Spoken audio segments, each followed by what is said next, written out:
Nostalgia, thy name is Ghostbusters Afterlife. Just like a warm blanket. Have you checked the children? Your little master. Hi, I'm Chucky. Wanna play? Sometimes that is better. You're gonna need a bigger boat.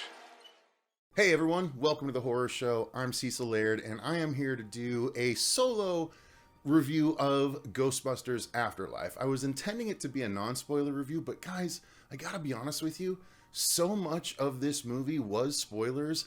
I just gotta give my thoughts on the spoilers towards the end of the review. Of course, I will give a big flashing warning letting you know when I'm getting into spoiler territory, but I just can't not. So I got to see this by myself, unfortunately. I was supposed to see it with Fuego. He couldn't make it. And so I ended up having to see it by myself, and I'm literally exploding to talk about spoilers. And I know some of you guys like to know spoilers ahead of time in spite of what I would want to do. So you know what? I'm going to give you the opportunity. I'm going to let everyone else click off if they don't want to see the spoilers, and I'm going to let you guys know that want to see the spoilers exactly what happened and why this movie actually made me cry. It made me emotional.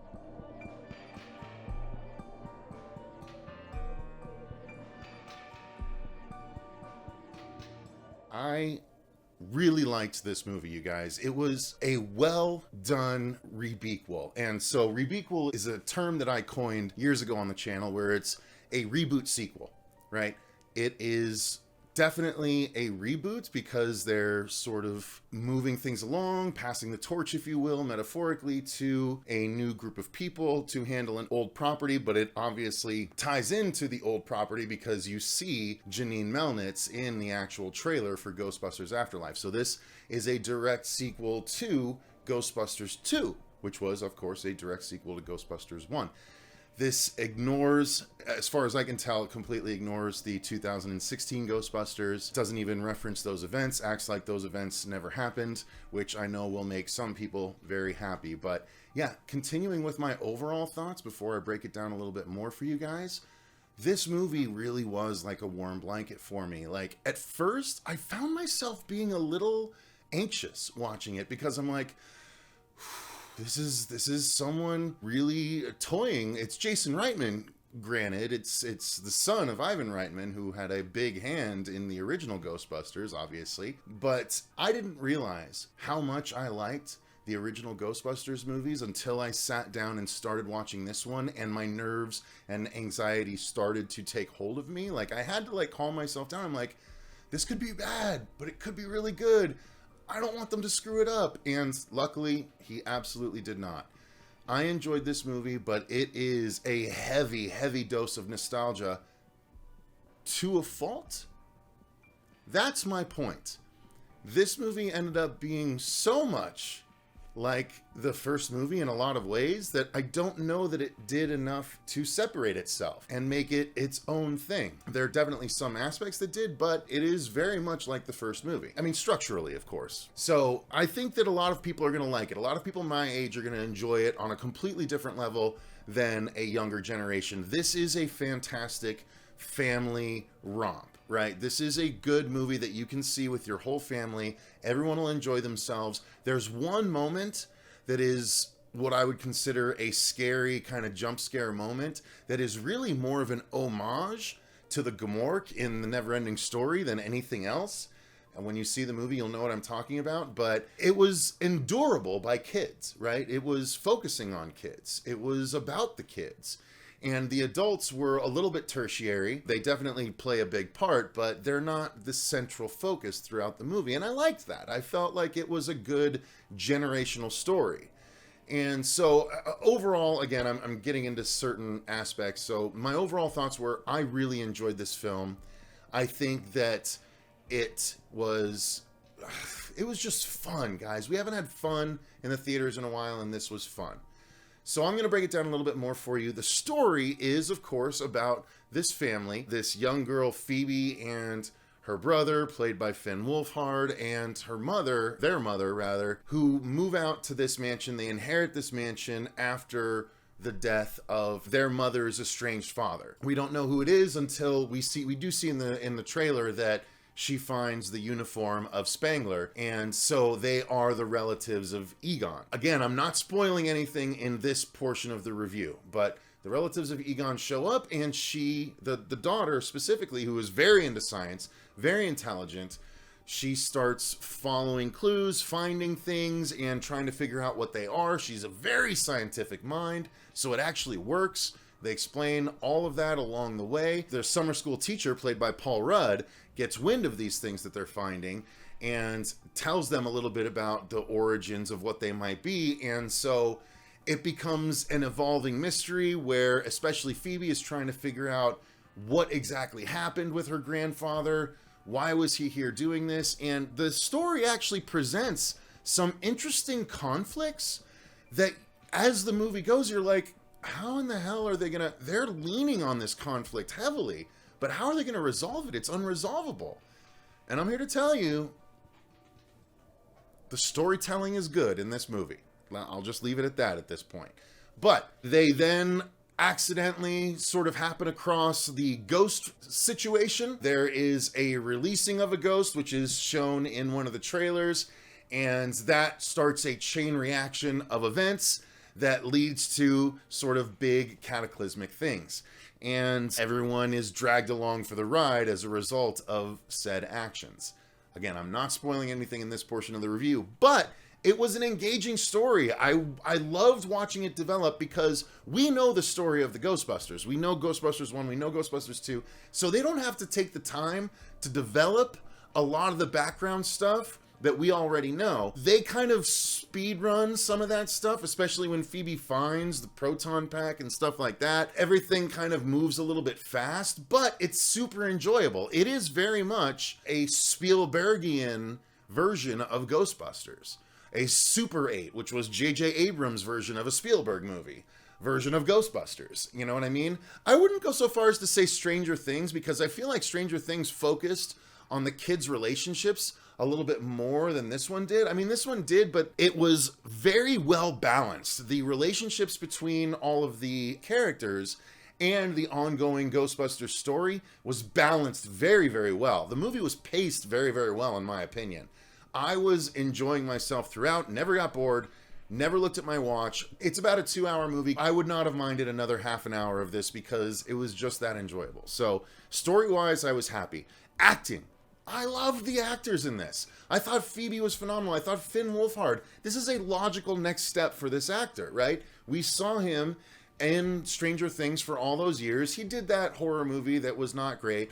This is what I feel is the more next step for him. Just like all of the guys that have grown up, the Matt Dillon, Kiefer Sutherland, all those guys that started out relatively young, and even Elijah Wood that started out younger. Like Finn Wolfhard, I wouldn't put past him having the trajectory of Elijah Wood, right? So anyway, I thought all the acting, the kids did a good job. The podcast friend named Podcast is really fun to watch. There's a female sort of interest on Finn's behalf that he meets. And so that's sort of the group that he gravitates towards when they move to this remote area of, I think, Nebraska. But the actual evolution of the story of these kids, I was interested in. And I think that's in no small part due to the acting. Everyone did a good job. I don't think anyone pulled me out of the movie at all. I was in it. I thought the mom did a really good job. She was a little over-jaded at times, but that played into why I actually cried towards the end of the movie. So ultimately, it was forgivable. Paul Rudd, I mean, Jesus, he's the skinny rock as far as charisma goes, right? On-screen presence. He's just fun to watch. And he brings that same Paul Ruddness to this role as well. And so all the acting was really fun. I'm going to stop there because if I mention anything else, I'm absolutely getting into spoiler territory. But the acting did the movie all of the services rather than any disservices. Okay, so I do have to mention the filmmaking, okay? Jason Reitman knew what he was doing. This film is shot gorgeously. All of the action is really interesting, and there's a lot of driving in it. And it is shot so well, like so many cool, interesting shots sweeping by the car as it goes by, lending to not only the kineticness of the scene, but the speed of what's going on. And I mean, there was a little bit of, you know, obvious green screen situation because clearly you're not going to have a kid hanging out the door of a car as it's flying around town. So there are some shots that you're like, okay, clearly green screen, but whatever. You're in the moment. It never pulled me out of the moment. And the actual filmmaking was so spot on. It was so engaging the whole way through. The shots were interesting all along the way. There was homages throughout. There were callbacks from beginning to end, and it was just such a well-made movie. Now, there was a lot of effects. Obviously, it's a Ghostbusters film, and I don't think the effects in Ghostbusters 2016 were bad by any stretch. I actually kind of enjoyed those effects. This is a blending of, well, there's really not that much practical in this, to be honest with you. There's one main effect that's practical. Again, they show it in one of the trailers. But the other effects are all mostly CG effects. But they're done so... Well, okay, I take it back. Besides that one practical effect, there are other practical effects, but they are mixed with CG versions of those same effects. So I got to rein myself back in a little bit. It's interesting. When you compare the effects of this movie to the effects of the first one, it feels like this movie actually reached back and copied some of how they achieved some of those effects, but brought it into nowadays technology to achieve certain things that were very similar to the first movie. Again, I'm careful not to spoiling, but the effects were interesting. It was a blending of practical and CG, but the CG is nowadays CG, but all the ghosts have more of a glow to them like they did in 2016. Instead of, you know, I don't even know how they did it in the original two Ghostbusters movies, but the auras of the floating ghosts and stuff feel more CG in this one because you obviously know they are, because that's the easier way to do it. But again, none of the effects ever took me out of the movie. Although, you know, the little Stay Puft Marshmallow guys, they do a lot of that through the movie. And that's it was an interesting choice. And those are clearly the most CG things of everything in the movie. Even the floating ghosts, the Stay Puft Marshmallow dudes, felt more CG than that. But again, nothing that really ruined the movie or took me out of it. It was just like, oh, okay, clearly that's a lot of CG fun they're having right there. But there was a lot of, there was some good practical stuff as well. And guys, the amount of throwbacks, I'm telling you, the amount of throwbacks in this film, it's really crazy. We'll get to it in the spoiler section. But I think... Oh, the last thing I want to mention is the sound design and music in the non-spoiler section. The music, I'd be hard-pressed to tell you the difference between the score of this movie and the score of the first movie. They use so many musical cues at the very least from the first movie. From the piano, the dun dun dun dun dun dun dun dun dun dun. That whole piano bit is brought back. That... like that, they do that stuff at times. Like, it felt like the score of the first movie, but not in a bad way. It just was like, if you buy the score of this one, you're gonna be like, quite a bit of retread on this here vinyl, you know what I mean? But that's not gonna stop me from purchasing it when it becomes available on vinyl, because I absolutely will, because the music's still a ton of fun. So sound design, of course, is also really good. Big, huge theater, and it was like 30 people in the theater because it was a press screening. It was really well done sound-wise. So the whole experience was great. I really enjoyed. I very much recommend you guys go to the theater to see it. I mean, if this is your kid's first Ghostbusters movie, that's fine. You could very easily show them this and then take them home and show them 1 and 2, and they'd enjoy the hell out of them. Or show them 1 and 2 and then definitely show them this one.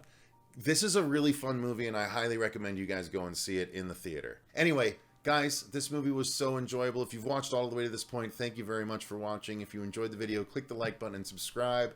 I'm going to try and talk spoilers with everyone else at some point this week if I can. Thank you to all of our patrons for supporting the channel the way that you do. We greatly appreciate it. Until next time, I've been Cecil Laird, and remember, stay scared.